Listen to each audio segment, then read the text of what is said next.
Why July 1969, Brian Jones was a ghost haunting his own life. The man who had founded the Rolling Stones, chosen their name, and taught Keith Richards how to play the blues had been systematically erased from the band he created.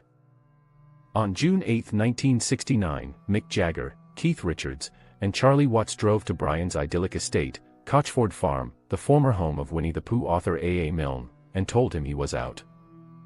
Brian, bloated from alcohol and weakened by a chronic, debilitating asthma condition, didn't fight back.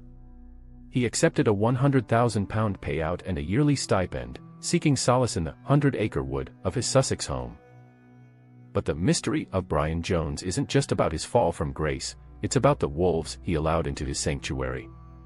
While Brian tried to rebuild his life, planning a new band with stars like John Lennon and Jimi Hendrix, his home was under siege.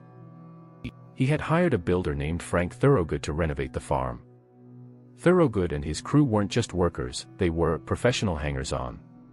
They moved into the guest house, drank Brian's expensive liquor, and according to multiple witnesses, treated the former Stone with a mixture of contempt and envy. Brian was a fragile, 5'5" millionaire who couldn't even walk to the mailbox without gasping for air. Thorogood was a large, rough-edged ex-military man who felt Brian owed him more money than the agreed contract. The tension at Cotchford Farm was a powder keg. On the night of July 2, 1969, the atmosphere was thick with hostility. Brian had finally reached his limit and told Thorogood that the freeloading was over and that he wouldn't receive another penny until the work was finished. This confrontation set the stage for the tragedy. Part 1 of this documentary explores the psychological erasure of Brian Jones. We look at how the Rolling Stones management, led by the ruthless Tom Keelock, viewed Brian as a problem to be solved. As the sun set on that humid July night, Brian Jones wasn't just a rock star at his pool, he was a man trapped in a house full of people who had every reason to see him gone. The timeline of the night of July 2 to 3, 1969, is a maze of contradictions.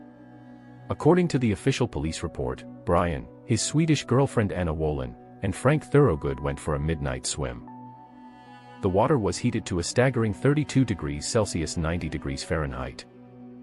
Anna claimed she left the pool to go inside, leaving the two men alone. Minutes later, Brian was found face down at the bottom of the pool. The coroner quickly ruled it death by misadventure, citing a combination of alcohol and drugs that caused Brian's heart and liver to fail. But the forensic truth tells a different story. The autopsy, performed by Dr. Albert Sachs, found that Brian's blood alcohol level was equivalent to only about 3.5 pints of beer, hardly a lethal amount for a seasoned drinker. Even more shocking was the absence of the heavy drugs the media claimed had killed him. There were no barbiturates, no heroin, and no LSD. Brian's lungs were filled with fresh water, but witnesses, including the nurse Janet Lawson, claimed the scene looked staged. When the ambulance arrived at midnight, the paramedics found Brian's body had been moved, and his inhaler, which he used constantly for his asthma, was missing from the poolside. The missing day in this investigation is July 3. Immediately after the death, the Stones' minder, Tom Keelock, arrived at the farm. According to Anna Wolin, Keelock told her she had to leave the country immediately and coached the witnesses on what to say to the police.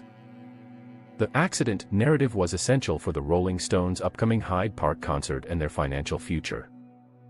If Brian had been murdered at his own home by a contractor hired by the band's management, the Stones would have been finished.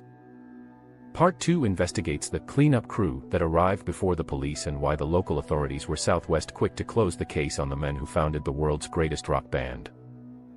For 24 years, the death of Brian Jones remained a tragic accident. That changed in November 1993.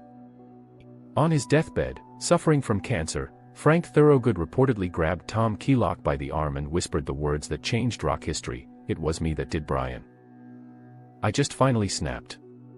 This confession, first revealed in the 1994 books Who Killed Christopher Robin and Paint It Black, suggested that a roughhousing session in the pool had turned lethal. Thorogood, fueled by resentment and drink, had allegedly held Brian's head under the water just a little too long. But why would Thorogood confess to Keelock? The shadow theory suggests that Keelock wasn't just a bystander, he was the orchestrator. Investigative journalists have pointed to the fact that Keylock's brother was a senior officer at Scotland Yard, providing a direct link for a high-level cover-up. The theory posits that the Stones machine wanted Brian neutralized to prevent him from taking legal action against the band for the use of the name, the Rolling Stones. This part of our documentary dives into the money motive. Brian was still the legal owner of the band's name at the time of his death.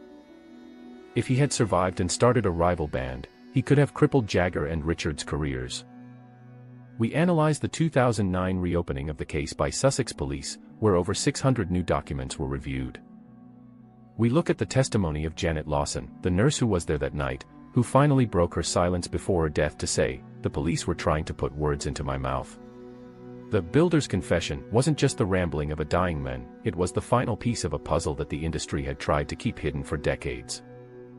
Brian Jones wasn't just another rock star, he was the first anchor of the 27 Club.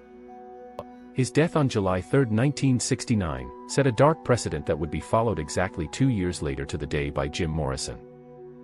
But unlike Morrison or Hendrix, Brian's death felt like a removal rather than an overdose. He was the first to show that the industry would prioritize the brand over the person.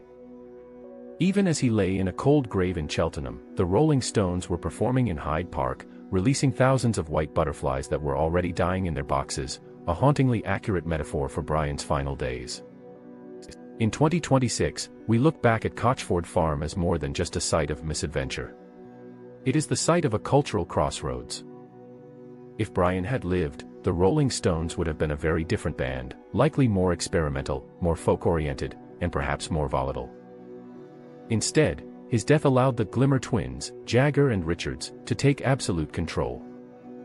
The final verdict of this documentary is that while Frank Thorogood may have been the one in the pool, the wolves of the music industry were the ones who pushed Brian to the edge.